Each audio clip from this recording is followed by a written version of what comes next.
Bloomberg Audio Studios. Podcasts, radio, news.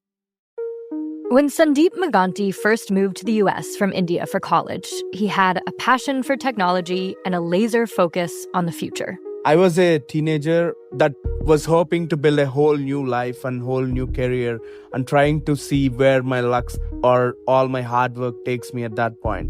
After getting a computer science degree from Arizona State University, he teamed up with a fellow ASU alum to launch a startup. It's an AI-powered real estate investment platform. We run the models on the back end, predicting the revenue of a short-term real estate investments or a commercial real estate investments. Sandeep said they raised $400,000 from a private investor and turned their idea into a company valued at over $1 million. It was just a few years into his time in the U.S., and he was already on track to build the kind of life and career he'd dreamed of as a teenager. But something else loomed over him. He'd managed to stay in the country legally through a student visa and a series of work authorizations. But his status in the States was still temporary, and that meant he was living with a lot of uncertainty. And throughout all this, Sandeep, did your immigration status weigh on you at all? How did it impact your work?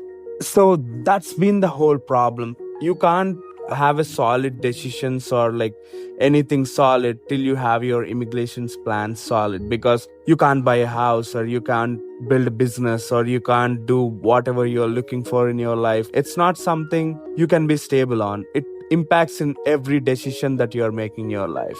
Sandeep wanted a more long-term plan. So he stepped away from the day-to-day of running his startup, got a job at another US-based company, and set his sights on the H-1B, a visa designed for highly skilled workers with employers in the US. A limited number of H-1B visas are handed out each year through a lottery system. And the first time he applied, he wasn't picked. Or the next, or the next. It was really devastating for me. I was 8 years into the United States, and I still don't have a life which I can rely on or a career that I can rely on. So I don't have a clarity on what I need to do. Sandeep had the job and the sponsor, but his lottery ticket wasn't drawn. His qualification didn't matter. His investment and entrepreneurship didn't matter. The fact that he was already employing people and starting a company here didn't matter. It was a complete game of luck. Eric Fahn is an investigative data reporter at Bloomberg. And for the past few months, he's been looking into how the H-1B system actually works. And he found that there's something else at play, making that game of luck even more precarious.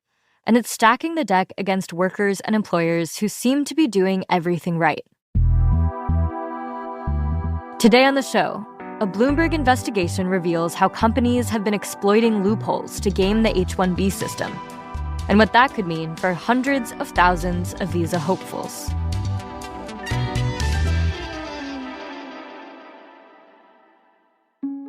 Every year, employers in the U.S. submit hundreds of thousands of applications for H-1Bs, hoping to give their employees a shot at a visa. An H-1B typically lasts up to 6 years and is often an on-ramp to permanent residency. The number of visas awarded every year is currently capped at about 85,000. But when Eric tried to figure out the chances of getting one, he noticed that between 2020 and 2023, the number of applications for that limited pool had doubled. That meant the odds of getting an H-1B visa were getting worse fast. So as I talked to my friends, I said, go online. It became very apparent that there's a huge problem in the system. And that problem goes back to the way the system was designed. Since the very beginning, the program has sort of been dogged by concerns that certain companies were kind of finding a way to get a disproportionate share of the visas.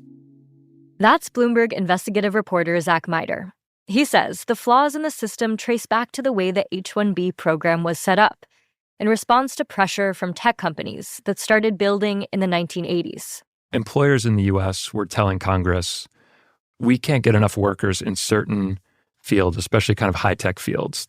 And so when Congress reformed its immigration laws in 1990, they said, we're going to create this category of visa called H-1B that's going to be specifically for kind of high-skilled workers that you don't think you can find in the American job market. At first, the system was first come, first serve. The vision was that employers would apply for the visas gradually throughout the year, and once they ran out, the government would stop granting them. But by the mid-2000s, it was clear that the system needed to change. Because on April 1st every year, when the visa application window opened, the United States Citizenship and Immigration Services Office would be overrun. Hundreds of thousands of applications would come in literal paper boxes from FedEx. And the US government would have so much trouble processing those paperwork. There wasn't enough time for them to figure out who came first and who came second. It became a necessity to run a random lottery. A random lottery with very expensive tickets. Employers had to file a full visa application, which ran hundreds of pages. They have to pay thousands of dollars in application fees. They have to describe exactly what job they want to fill. Here's the individual, here's the job, here's the salary we're going to pay them, here's the location they're going to work from. But in any lottery, the odds of winning go up if you buy more tickets. The same principle applied to the H-1B lottery. Employers who could submit more applications had a better chance of getting their employees visas. And Zach says that gave an advantage to certain types of companies, like huge IT outsourcing firms, mostly based overseas. Let's say you're an outsourcing company that has 200,000 workers in India, and you have a need for a certain number of those workers to be in the United States for a certain period of time. If you figure you need 1,000 of them next year, but you're not too particular about which 1,000, then you can simply do the math and you could say, well, my chances of success in the lottery are 25%, and I need 1,000 people. So I'll put in 4,000 applications of people who would be good enough at those roles, and I'll get about 1,000. And so while your company that just had the one worker has a 25% chance of getting what they want, the outsourcing company can kind of leverage its foreign workforce to get 100% of the visas they want. In 2020, the Trump administration changed the application process. Instead of entering the lottery with a full-fledged application, employers would only need to fill out a short form and pay a $10 fee to get their employee's name in the mix. Then, only if their lottery ticket was drawn would they need to go through with the whole application. The goal was to cut down on paperwork and save money. But it also had another effect. And that massively increased the opportunity to flood the lottery. When tickets got cheaper in 2020, Eric and Zach said it created opportunities for another kind of company to game the system: staffing firms.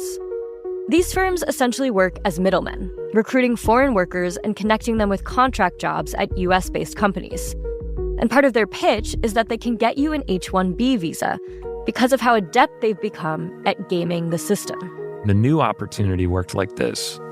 If I have a person who I want to help get a visa, I can simply just create a bunch of other companies or just conspire with other companies that already exist to put that person's name in multiple times. And so it becomes a system where essentially if someone wants a visa and they can kind of work with a group of these very small companies, they can almost be guaranteed to get one. And so the chances really skyrocket for people who are willing to work with these kind of companies that are willing to cheat and kind of budge ahead in the lottery. And so anybody who's just doing it the old-fashioned way of like, I actually have a real job and I want this worker to have an H-1B, they get pushed to the end of the line because they're not putting the person's name in more than once. Zach says those staffing firms have been able to fly under the radar because many of them are very small. If it was Apple or Tesla that did this, I think with thousands of employees, I think the government would have caught on pretty quickly and probably tried to do something to them. But these are all like companies you've never heard of, often that don't really have much physical existence. Like maybe they have an office, maybe they don't. Maybe they're just like an LLC that somebody created without much real existence at all. For a long time, it was impossible for reporters like Eric and Zach to figure out the extent of the problem or which companies were the worst offenders. That data was never public, and we had to file a FOIA lawsuit. So for the first time, were able to say exactly how many companies are gaming the system. And we were very surprised because we found thousands and thousands of them.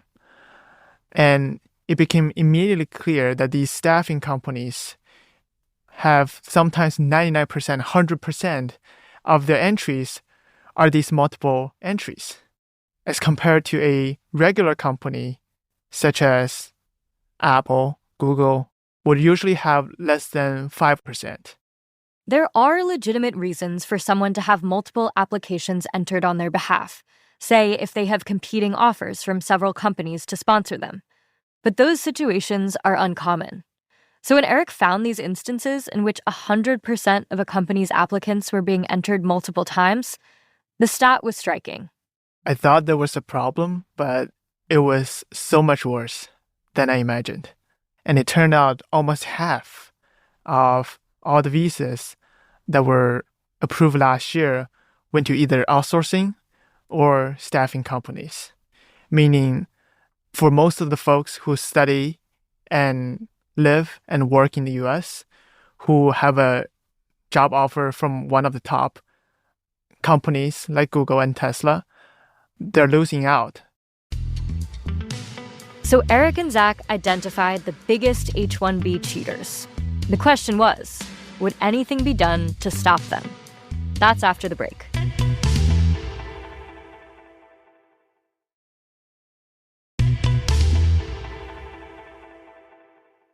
A Bloomberg investigation found that about half of the coveted H-1B skilled worker visas between 2020 and 2023 were going to outsourcing companies and staffing firms, and that an estimated 1 in 6 involved the slippery tactic of submitting multiple lottery entries for the same person. What's the impact of this type of gaming of the system? Who exactly is this hurting? I think the big picture is it's hurting the American economy. According to a 2023 Wharton School study, for every 10 H-1B visas that top U.S. multinational companies lose out on, 9 jobs are moved abroad. The Federal Reserve Bank of Richmond estimated that reducing the number of high-skilled immigrant workers in the U.S. by 10% would shrink the economy by about $86 billion. So there's the economic toll.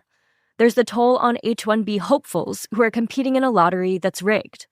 And then there's the toll on the H-1B recipients whose futures are now tied to companies that skirt the rules.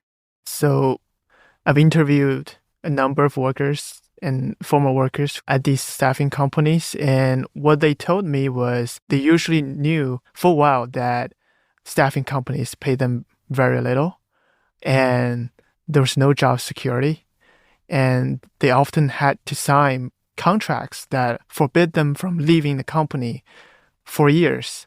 And most egregiously, they were often asked to pay the lawyer fees and visa fees and registration fees, which is not allowed. Eric and Zach wanted to know what happened to the companies that they found were bending the rules. Now, some of the visa recipients have had their visas taken away and have to be sent home or whatever. But the companies themselves, which often were kind of the masterminds of this, don't really have any consequences that we can see. And so what the government says in response is essentially they don't have the authority to bar anyone from the lottery. And so as long as people keep submitting applications and there's nothing on the application that looks suspect, they have to keep handing out visas to these companies. Have you gotten comment from any of these companies? What do they say about their practices? We spoke to a representative of the staffing industry who said that the laws are actually pretty vague and that in his view, it wasn't really clear, especially during the first couple years of this new program, that it was actually forbidden to collude with other companies to put people's names in multiple times. And even after it kind of became more clear that that wasn't allowed under the law, the government may have not followed the proper procedures to kind of make sure everyone is aware of that. And so from the staffing industry's perspective, it wasn't so much cheating as more just like they saw an opportunity in the law and they took it. That opportunity no longer exists. Last year, the U.S. government made a significant change to the system that shifted the dynamics of the lottery. So last year, the government introduced new rules so that each candidate has an equal chance in the lottery. So instead of selecting on the number of registrations submitted by employers, each candidate, regardless of how many registrations they have, has an equal chance. So that drastically removed the incentive to cheat. That removed the incentive for staffing companies to collude and submit multiple registrations. And Eric says that change has had an immediate effect. This year, according to government data, the number of multiple registrations declined 90%. Specific loopholes like these have been opening and closing for decades. But a big takeaway of Eric and Zach's reporting is that the H-1B program has fallen far short of its initial goal. Immigration is a very difficult issue for Washington. The last time there was a real effort to reform the immigration system was more than a decade ago, and it kind of famously failed and collapsed. And up until this point, even when there's been times of a lot of consensus about fixing H-1B, it's always been thought of as something we have to resolve as part of this bigger immigration deal, which means that in practice it'll never get done.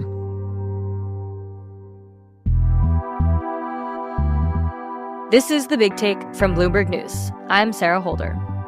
This episode was produced by David Fox. It was edited by Aaron Edwards and Jason Grotto. It was fact-checked by Adriana Tapia and mixed by Blake Maples. Our senior producers are Kim Gittleson and Naomi Shavin, and our senior editor is Elizabeth Ponso. Nicole Beamsterboer is our executive producer. Sage Bauman is Bloomberg's head of podcasts. Thanks so much for listening. Please follow and review The Big Take wherever you get your podcasts.